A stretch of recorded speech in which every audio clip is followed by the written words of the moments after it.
And welcome back. We are about to get into our second topic. Very important then again, responsible pet ownership. And we'll be discussing spay, neutering. We'll be discussing these things. Now with us to tell us more about it is Renee Wentz, no stranger to us. Renee, nice to see you. Good morning. Good morning. Who is of course a board member at the Belize Humane Society. And welcome. Thank you. Thanks very much. I must throw it out first. I'm loving the green and the earrings. It's matching up. Thank you. Thanks. But right topic, responsible pet ownership. This is something that back in the day it wasn't there, but we see folks now who are trying to be more responsible when it comes to their pets. And folks might say a dog is man's best friend. So we're trying to take care of what we've got. Then again, they're a part of the family. Talk to us about responsible pet ownership. What is this? Well, we've decided that this year we had our meeting in January, our first meeting for the year of the board, and we also have some different teams. And one of our teams that we have is an education team, and so part of our education drive is we came up with this idea to do a responsible pet ownership campaign. And so we picked 4 topics. We came up with a bunch of topics and then narrowed them down to 4 that we thought would be good for people to recognize and understand, and that we can give information, because I think many times it's not that people want to necessarily be cruel or that they don't want to be what we might deem as responsible, but they often don't know. And there are so many myths about lots of different kinds of things when it comes to pets. And definitely spay and neuter is one, and it's why we selected that as our first topic. And so every few months we'll be coming up with another topic and hopefully making some appearances on some of the shows. And also on our Facebook page, we have 2 posts a week that come from the education team. We try to keep the focus mainly on our animals that are available for adoption. But we also are doing the posts. So one post will be about the current topic that we're focusing on, and another post will just be a general animal health post or animal care. Okay, so we'll try to stay only on spay and neutering, because we know there's so many other issues when it comes to how people keep their pets. And you know, I appreciate what you said about people not necessarily knowing, because I find that people love their animals.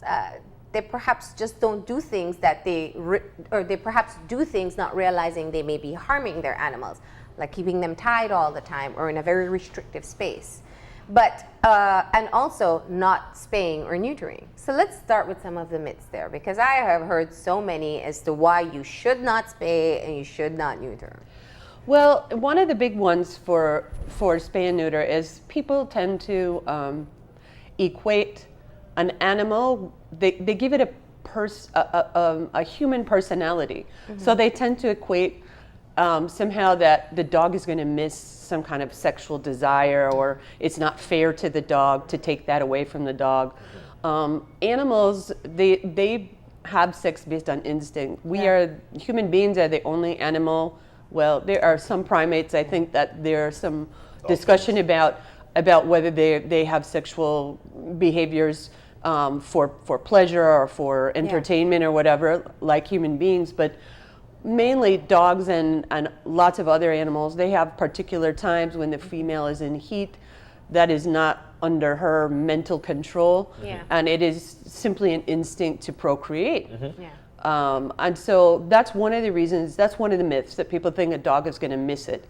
I just want to give you an example. I ended up taking in a dog I have right now as a foster, and all of my dogs are spayed and neutered.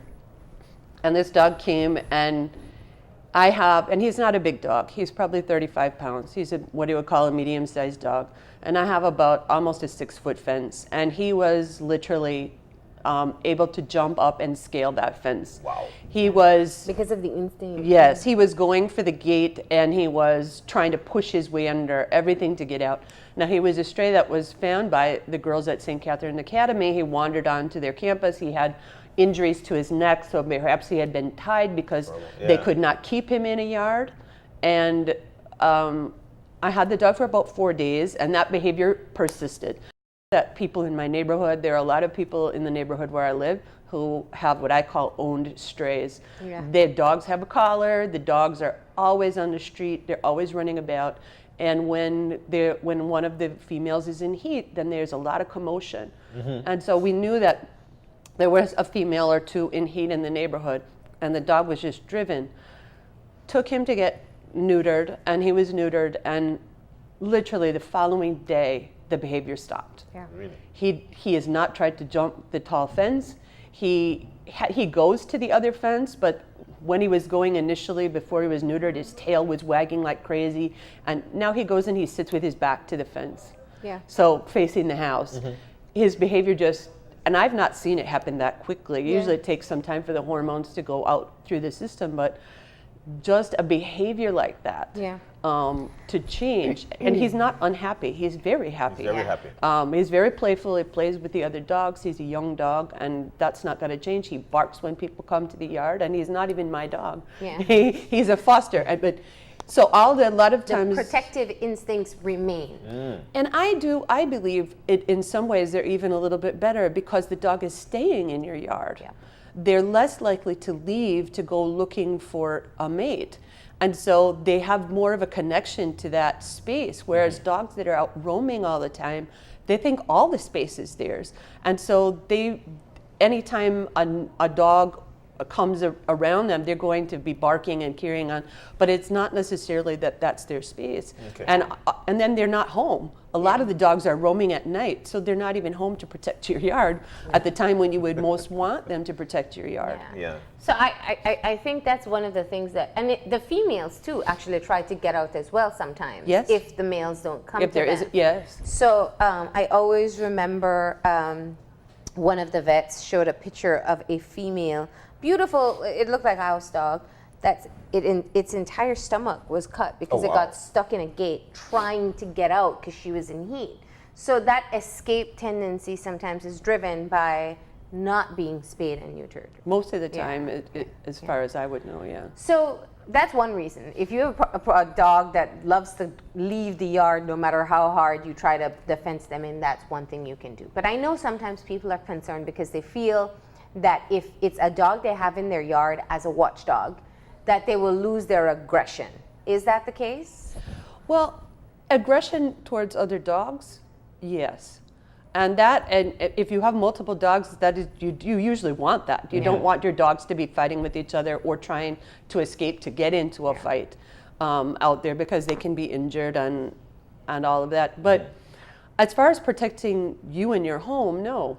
A dog is going to protect where it is getting care, food, and some kind of affection, hopefully. You know, if your space is providing them with food and water, that's going to be their first area to protect, and especially if you have proper shelter for them, and you also are giving them some kind of affection, their loyalty is to you. That Of course. doesn't change whether they are spayed or neutered. Yeah. That doesn't change. But then again, it is their instinct. And I like that you mentioned it because a lot of folks don't even see it like that. That the dog is, yes, your companion. It is man's best friend, like we mentioned. But if you take good care of them, they will take good care of you. But we're saying here dogs. What about for cats? Cats are very prolific with their reproduction. One of the biggest problems with cats is that they can go into heat every couple of months, and they can have multiple litters of kittens in a year's time. Wow. So by the time a cat is a certain age, you can. There are different graphics out there, but there was one I posted last week that was about dogs. That was a pair of dogs that are unaltered and are left to reproduce in a lifetime can produce 500 and some Oh my gosh. puppies. Yeah. So that's a huge amount. Yeah. When you look at cats, it's even more than that. Wow. I mean, it's thousands that they can have within a lifetime if they're left unaltered. Now, the problem with cats is that one of the main problems with cats, again, for the male cat, for instance, we recommend at the Humane Society that cats are indoor animals for their safety, but also for the safety of wildlife, because cats are one of the biggest killers of birds. And so, and other small animals, but mainly birds we think a lot about, is that It's amazing how many birds are killed by cats. Yeah. And so if you are a person who really enjoys wildlife and you enjoy birds, you really don't want your cat out there. Yeah. I think I was reading last week that cats kill something like almost 3 birds a week if they're left outside. So if you add that up with all the cats that are out and about. Yeah. So of course, if you have lots of litters, you're going to have lots of feral cats because they're not all going to be cared for. Yeah.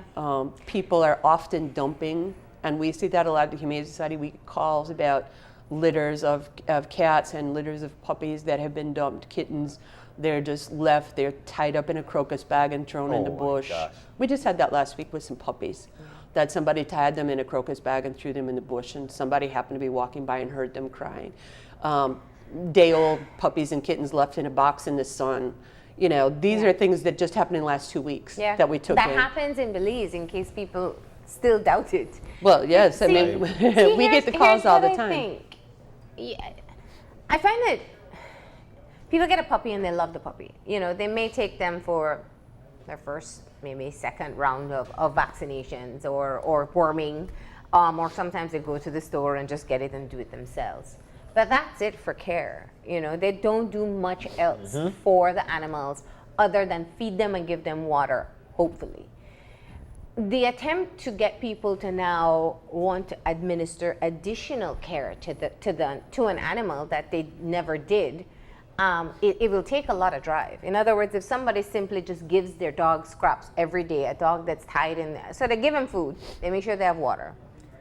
What is going to be the added push for them to want to take that dog, walk it, ride it, take it while you ride on a bike, put it in your car to a clinic and get them spayed or neutered? What are some of the benefits of them doing that step? One of the biggest benefits is just the overall health of the animal. Yeah. Animals that are spayed and neutered have a much longer lifetime, whether that's from the social kinds of things of them not getting out of the yard, so not getting hit by car, not getting poisoned out there because they're a nuisance, or somebody chops them, or those kinds of things that we do know happen when animals are out roaming.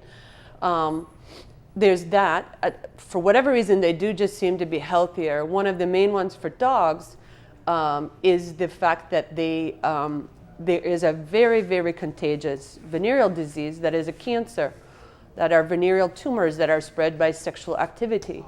And it is probably one of the most horrific things that you see out there on the street. You've seen it, but you may not have known. The female dogs will bleed, and they're not in heat. They just bleed all the time. They get tumors around their genitals. They get very, very swollen, and you will see sometimes some of these dogs have barely walk because of the level of the tumors that they have. If a female dog has it and she gives birth, her puppies can get it, and they get it in their skin. And so it's not just in their genital, it covers them, and they get these eruptions and these terrible things on their skin. And so it's also very expensive to treat. It's from about $80 to $100 per, they get chemotherapy because it's a cancer, per shot, and then they usually, sometimes they need up to 8 shots. And so not everybody will put that money forth. Take that on, I'd be able to. A spay is a much better solution, or a neuter. What's the average cost to spay and neuter a dog? It's going to depend on the size of the animal. The difference comes in with the cost of the anesthetic that they need to use when they put the animal under. The neuters are cheaper. Probably, I would say about $60 to $100 maybe for a neuter. And for a very large female dog, you can go close to $200. So it's an investment, but there is also a clinic that the Humane Society hosts. We've been having them for the last few years. We've been lucky enough to have them a couple of times a year. Yes. They're very, very expensive.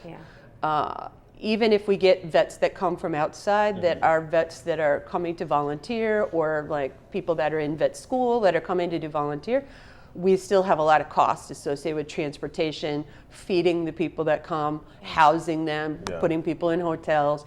So even if people are giving of their time, there's still a cost associated.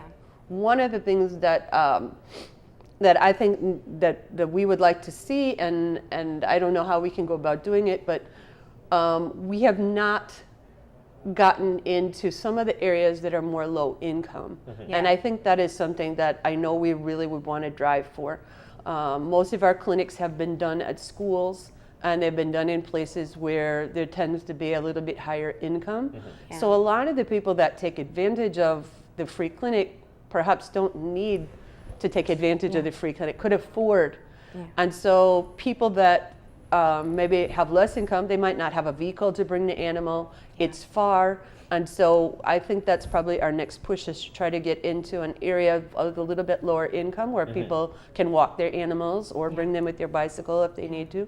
And we would hope that people who can afford, even if you say, well, I can't afford the full thing, but you can give some kind of donation. That helps us to be able to serve more people in the long run. But let's get back to even wanting a dog or a cat. You want a pet. You want to eventually share some affection with your animal.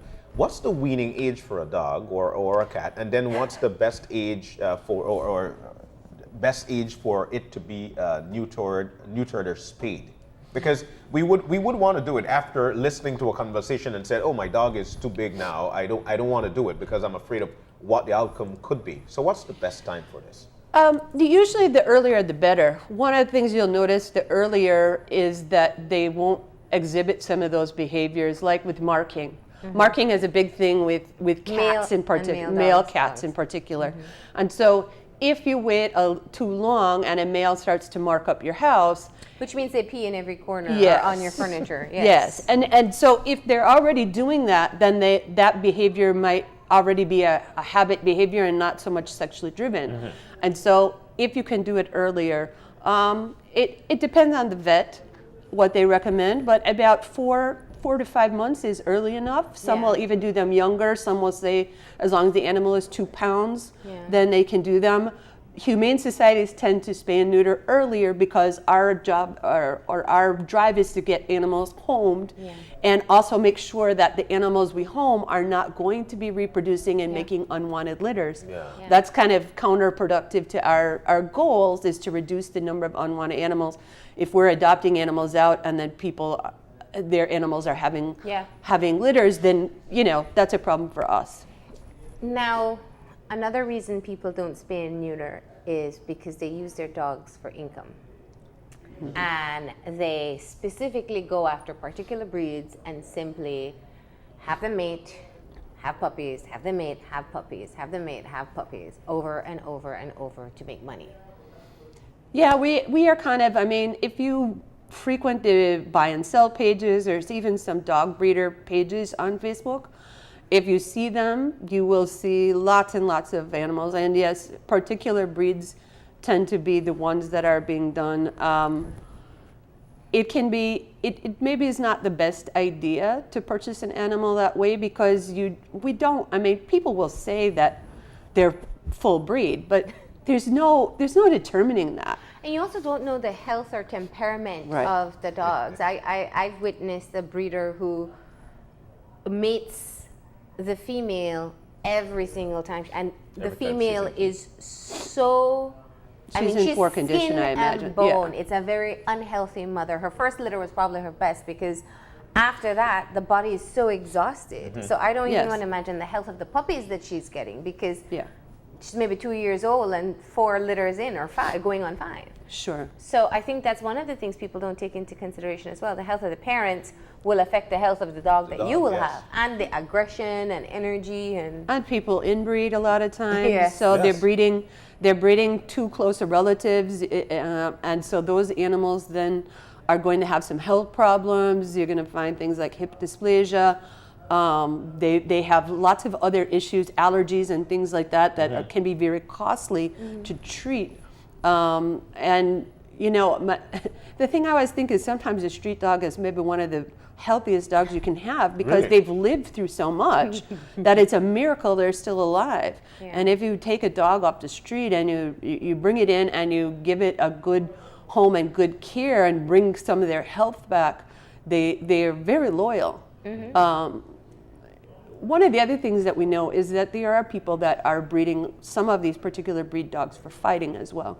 Oh. And so that is, that's also, these are things that the Humane Society does not support. It's Of course illegal. not. It's illegal. It's yes. illegal, Yes. yeah. And in fact, you can call the police and report it. Yeah. We had Sergeant Hamilton here talking to us once about just under what grounds you can call the police. And if a dog is being, or an animal is being abused in any way, you can call the police and report it. And the Yes. person can be charged. Yes. And Sergeant Hamilton is one of our board members for the Yeah. Humane Society. Oh. He's a very big part of what we're doing.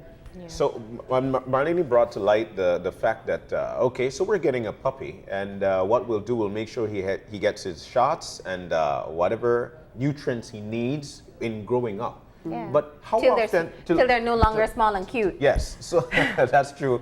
So how long afterwards, or what should be done to that dog afterwards in terms of taking care of the health? Should there be shots every 5 months, every 6 months, every year? Well, I want to go back to what you mentioned before because I never did answer the question. But one of the problems that we do see is that people home puppies too early. So you asked about weaning. Weaning, Yeah. of course. And really, puppies should not be homed before 8 weeks. It's even better to have them 12 weeks with the mother. But people have this idea, I want him when he's cute and he's Cute and small. small.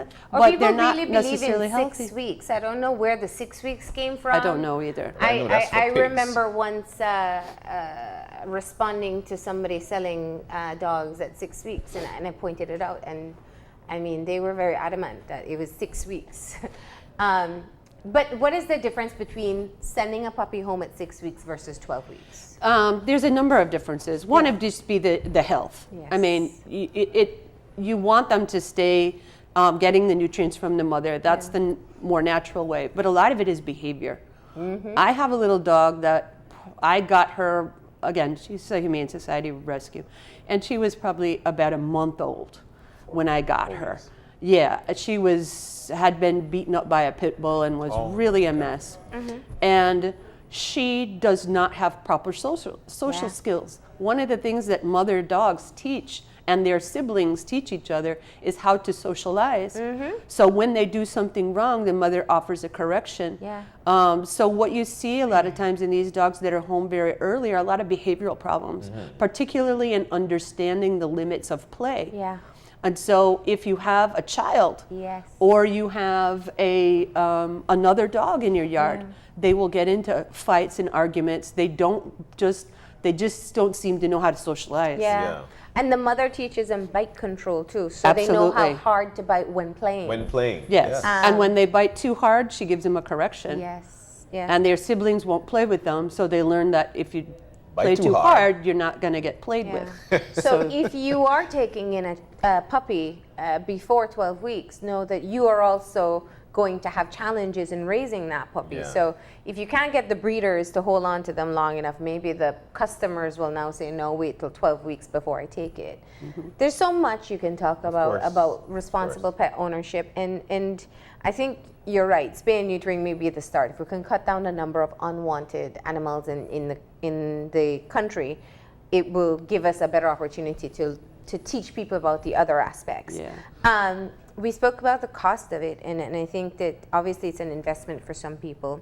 I think two other things I was thinking of that were myths. One was that people believe a dog should have one litter, and then it's healthier to spay afterwards. Is that true? There's different opinions about that. I think most vets, from most of the information that I've read, say that is not really a true statement, that they recommend it early as possible, having the dog spayed or neutered. As again, like I said, it cuts down on some of those behaviors that you'll see once they come into sexual maturity that you might not want.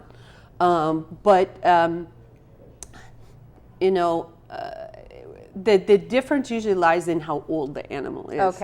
So there are some vets that say they don't like to spay or neuter before 6 months.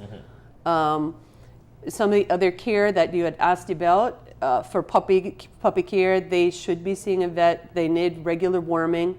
That's probably one of the biggest one. It's probably one of the biggest health problems that puppies have, Yeah. because many times they're born with worms, and whether the mom has them or not, it just seems to be what happens with dogs. So the regular worming, and then puppies usually get 3 rounds of shots. So if you go through your vet, then the vet is the one to tell you when they're due for another set. Yeah. And after that, depending again, some shots are for 3 years and some are just for 1 year. The vet would let you know this dog needs to be vaccinated again, either in a year's time or 3 years' time, depending on the longevity of the particular vaccine. Okay. And even if you feel like you have your dog well protected at home, you still should venture to spay and neuter, because other dogs may come in They as come well. into your yard, yeah.